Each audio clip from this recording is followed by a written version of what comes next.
समस्त को पाड़ाटला super cup रे स्वागत एवं वर्तमान आम आर्ली पहुँची जाइए। गतकाली आम जमी कही कि यह 9टार किक अफ हम समय हो जाइए किक अफ हम आरंभ हम एवं कमिटी लेवल रे समस्त कर्मकर्ता तार प्रस्तुति सारी एवं निश्चित भाव रेफरी आसी पहुँची गले एवं नजारा टिके देखंतु स्टेज खूब सुंदर तैयारी होती। चलित वर्ष किसी नूतन रूप दि जाइए एवं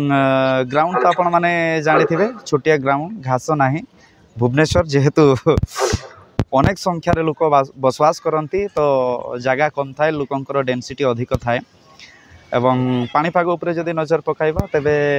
25 तारीख पर्यंत वर्षा रही निश्चित भाव ये हूँ सकाळर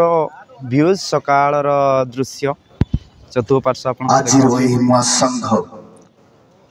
तृतीय दिन तृतीय वर्षर आज हूँ